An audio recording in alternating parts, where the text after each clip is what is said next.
Bismillahirrahmanirrahim. Alhamdulillah. Alhamdulillahilladzi arsala rasulahu bil huda wa dinil haq liyuzhirahu 'ala ad-dini kullih walau karihal kafirun. Asyhadu an la ilaha illallah wahdahu la syarikalah wa asyhadu anna Muhammadan 'abduhu wa rasuluhu la nabiyya ba'dah.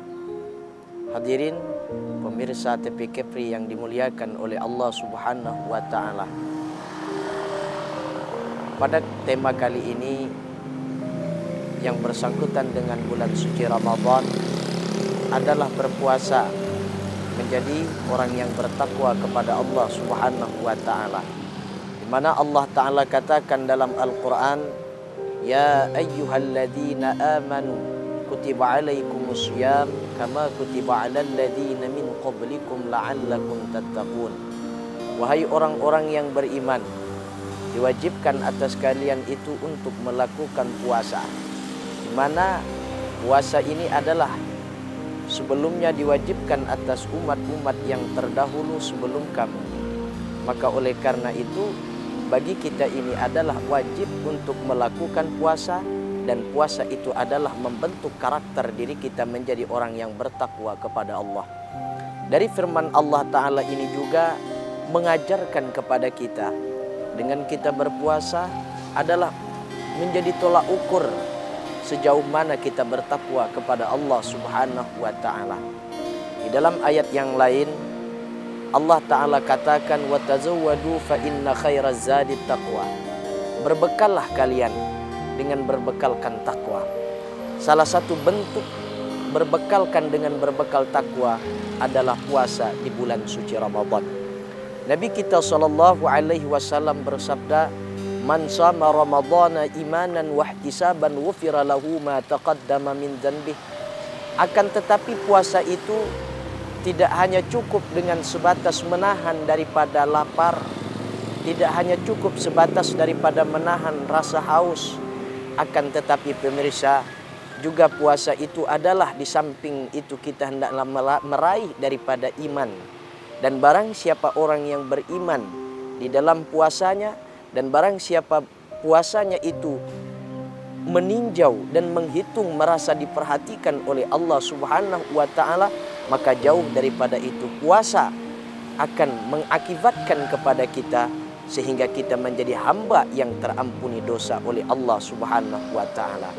Pemirsa TV Kepri yang dimuliakan oleh Allah Subhanahu wa taala. Tadi tema kita menyinggung sedikit adalah puasa sebagai daripada membentuk karakter diri manusia itu menjadi orang yang bertakwa. Kalau diri kita sudah berpuasa, kalau diri kita sudah menjalankan puasa, maka rasanya tidak patut bagi kita itu melanggar peraturan-peraturan yang sudah dibikin oleh Allah. Kalau kita sudah menjadi orang yang berpuasa, rasanya tidak pantas kita melanggar undang-undang yang dibikin oleh Allah. Maka puasa itu adalah hendaknya dengan kita berpuasa kita mengambil hikmah, mengerjakan segala perintah Allah dan meninggalkan segala larangan-larangan Allah Subhanahu wa taala. Pemirsa TV Kepri yang dimuliakan oleh Allah Subhanahu wa taala.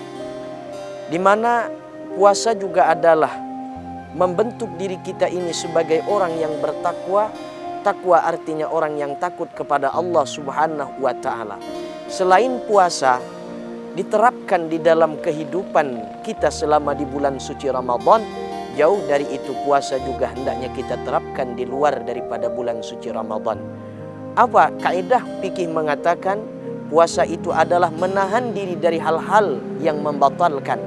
Nah, maka hendaknya jauh daripada itu puasa hendaknya kita menahan diri dari hal-hal yang membatalkan hubungan kita dengan Allah Subhanahu wa taala. Umpamanya kita menjaga lisan, kita menjaga mata, kita menjaga tangan daripada hal-hal yang diharamkan oleh Allah Subhanahu wa taala. Maka oleh karena itu, pemirsa TP Kepri yang dimuliakan oleh Allah Subhanahu wa taala, jauh daripada itu Nabi kita sallallahu alaihi wasallam pernah bersabda, "Ambillah iktibar puasa, jadikan puasa adalah sebagai cerminan di dalam untuk menjadi orang yang bertakwa kepada Allah Subhanahu wa taala." Maka dengan kita bertakwa kepada Allah di bulan Ramadan dengan melalui jembatan puasa yang kita lakukan, maka seolah-olah kita sudah membuat bekal, kita seolah-olah sudah membuat teman untuk menjadi teman kita setelah kita kembali ke alam kubur, ke alam barzakh, dan juga setelah kita menghadap Allah Subhanahu wa taala.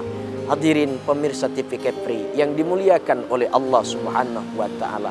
Demikian daripada bulan suci Ramadan ini, kita mengharap ridha Allah Subhanahu wa taala dengan kita menjalankan puasa, dan jauh daripada itu kita bertakwa kepada Allah. Mudah-mudahan dengan puasa yang kita jalankan diterima oleh Allah Subhanahu wa taala, dan Allah mencatat kita sebagai orang yang bertakwa kepadanya. Mungkin cukup sekian daripada pembicaraan tentang puasa yang bersangkutan dengan bertakwa kepada Allah. Mudah-mudahan kita dapat menerapkan. Sekian daripada saya yang menyampaikan, mudah-mudahan banyak manfaatnya bagi saya yang menyampaikan dan juga bagi pemirsa yang mendengarkan. Cukup sekian dari saya. Wabillahi taufik wal hidayah. Assalamualaikum warahmatullahi wabarakatuh.